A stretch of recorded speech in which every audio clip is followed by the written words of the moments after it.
Hey guys, what's going on? It's Modern Lifestyle and welcome back to another video. Now in today's video I'm going to be doing a video on the top 5 paint jobs for the Overflod Etity XXR. Now I know this car's been out for quite some time, but honestly I'm just going through basically every car in the game. Now before I start I want to go ahead and tell you guys that my computer has been running kind of weird lately, so if there's any change in the quality of the video recording, then that's the reason, but I'm looking into trying how to fix it. But anyways, with that said, let's just jump straight into this. So starting us off with number 1 here, we have a primary of a bluish silver metallic and a pearlescent of ice white. So overall a really cool color, it really fits the car very well and it gives a nice shine out in the sunlight. Now the white doesn't make it super shiny, but it does give it that extra little shine. So definitely a really cool paint job, but let's move on into number 2. Now coming in at number 2 here, we have a race yellow metallic for the primary and a pearlescent of bluish silver. So the bluish silver almost acts as a ice white, as you guys can see out here in the sunlight.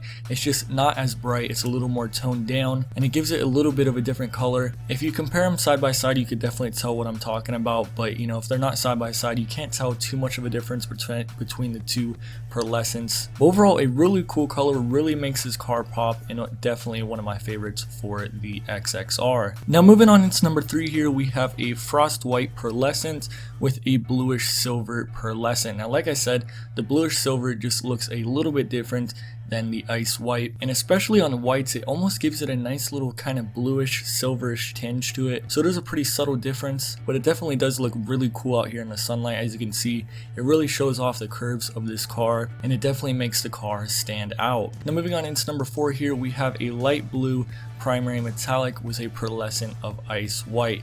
Now this thing is absolutely amazing. This one probably fits the car the best out of this whole video. I absolutely love it too, with all the black accents on it with the carbon fiber. But I mean, if you really want to, you could probably change the wheels to a bronze or maybe even a light blue just like the car, and it would actually look pretty cool. But as you guys can see out here in the sunlight, it just has an amazing shine to it. Definitely pops on this car and fits it very well. Now moving on into the 5th and final one here. This one is a little bit more unique. Not as many people will like it, but I'm just trying to throw these in the videos because they are different and I think it does still look really cool on this car. But anyways, it is a primary of a straw brown with a pearlescent of bluish silver. Now if you really wanted to, you could do ice white for the pearlescent on this one, but I kind of like it when it's a little less shiny. So it's a really cool kind of tan color. It almost looks gold, but I think it really does fit this car very well, and you could probably take some really cool nature shots up in Blaine County with this thing. But anyways guys, I hope you guys enjoyed this video. If you did, make sure to subscribe and hit that like button, and stay tuned for many more videos coming, and hopefully I can fix whatever is up with my computer. But anyways guys, with that said, I'll see you guys in my next video.